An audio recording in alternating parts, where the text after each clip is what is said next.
do we help people to deal with gender issues, may it be orientation or identity? I think that the first thing that we want to do is not to judge people.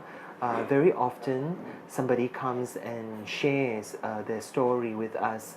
I think the first response is not to recoil or to pull back in shock and fear or horror even, but to have that sense of openness and acceptance, and not judge or conceive what other people may be trying to express. I think that's really helpful for somebody who is undergoing not just gender issues, but anybody who comes with pressing need to share their burdens on their heart.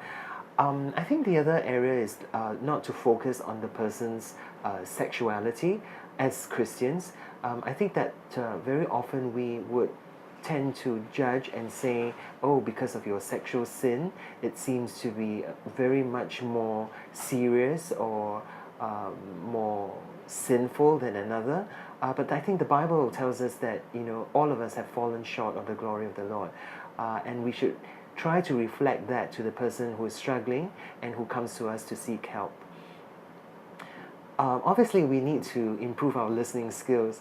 Very often we tend to be so quick to want to say what's on our mind, but let's first listen with open heart and loving arms to be able to embrace people coming to us to seek help. We want to be kind and just radiate that glow, as it were, of love and acceptance to people who struggle with areas that perhaps we ourselves don't understand. The first point of connection is that we want to be able to engage with you, and I think that's very helpful for somebody who is struggling with either orientation or gender identity issues. It's always important to be honest with the person whom we are trying to help. What I mean by honesty, several areas.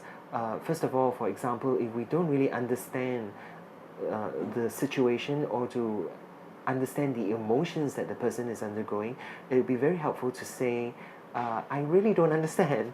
Sometimes we pretend that we know better, or that we give an attitude of a condensing attitude where we take the higher ground and we seem to be so self-righteous, and that's really not helpful. In fact, very often that isolates people and put a gap between you and the person whom you are trying to reach. We want to honor the trust of people who come to us to tell us their stories.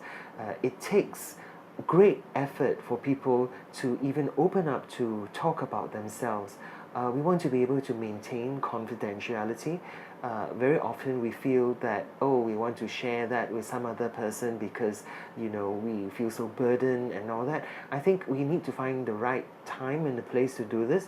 I'm not saying don't share with anyone else. I'm saying do it if we need to, sensitively, but we need to honor the trust of people who come to us to open up their lives. Let's learn more about the issue at hand, be it gender identity disorder or same-sex attractions, or in fact any other issue that the person is trying to express. We shouldn't speak out of our own ignorance or trying to pretend that we know something when we don't really know very much about the subject matter. So be educated about it. Let's treat everyone with respect.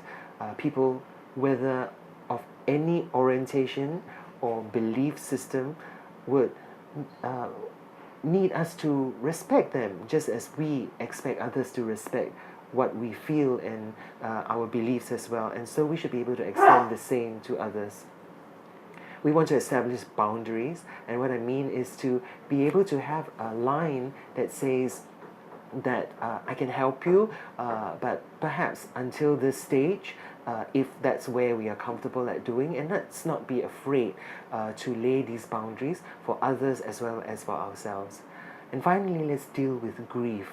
There is a lot of sorrow and sadness for people who have suffered loss, and therefore affecting their orientation or their identity. And people may struggle with instances of molest or abuse or some violence that has been perpetrated against them. So we want to be able to process grief with others and to enable them to feel that they can be understood by us. And finally, let's love them with all of our hearts. Thank you.